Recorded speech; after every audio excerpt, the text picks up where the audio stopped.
This is Memelakha, the only waste disposal site in Thimphu, and the amount of garbage being dumped here is growing every year. More than 40 tons of waste are brought to this place every day, and of that about 12%, which is almost 5 tons, are plastic waste. Greenerway, the Bhutan's first private waste management company, and Clean City, another private company, makes the effort to segregate plastic waste for recycling before it's dumped here.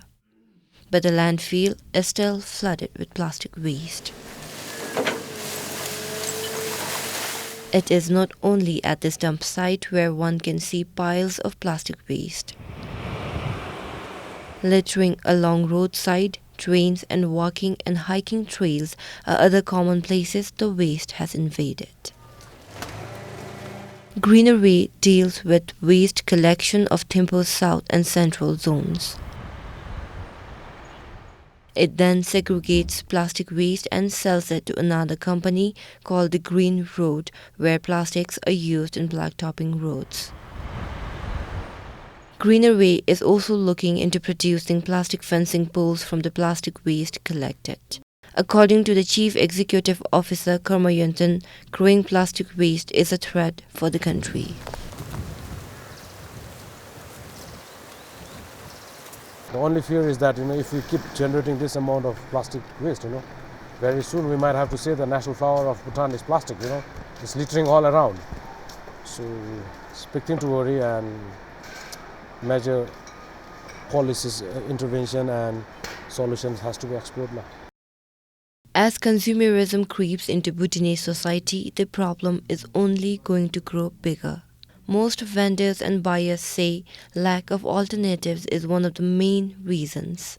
They say they have no other options but to use plastics. If we stop using plastics, we lose our customers. People used to bring their own shopping bags, but now not many do.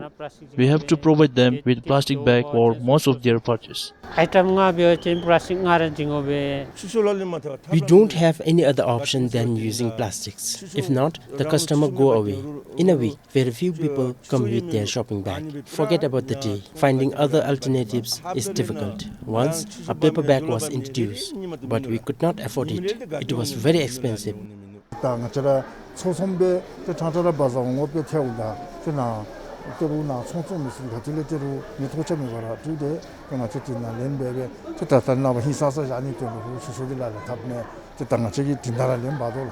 Karmayuntan, CEO of Greenerway, says banning plastics was never a solution. Banning, I personally feel, is not a solution. We need to come up with alternatives. I don't think we can ever ban plastic, You may be able to ban the plastic carry bags, but plastics are everywhere. Even the chocolate wrappers, from the, noodles, wrappers, everything is plastic, So just by banning the plastic carry bags doesn't make much sense. If you are serious into banning the plastics, you need to ban everything then, What was initiated with a noble objective almost 20 years ago has failed despite reintroducing it twice in 2005 and 2009. A new regulation was also implemented in 2012.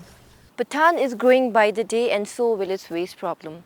Whatever major initiatives were taken on plastic bags have remained only on paper. So why? Where did it go wrong?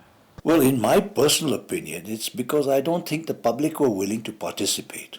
I don't think we went to the public enough.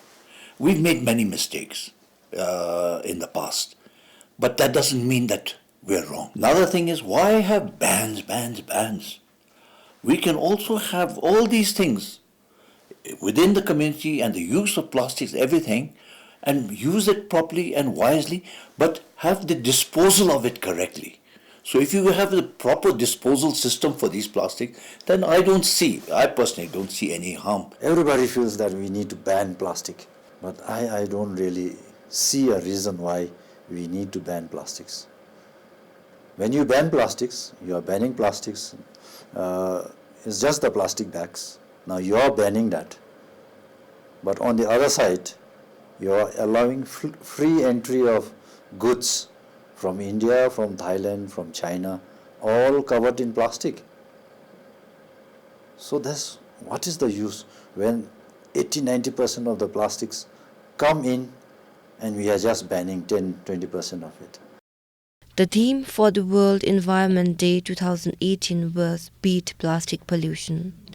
Around the world, 1 million plastic drinking bottles are purchased every minute, and in total, 50% of the plastic used is single-use. Apart from observing the day and branding the global theme, it is business as usual.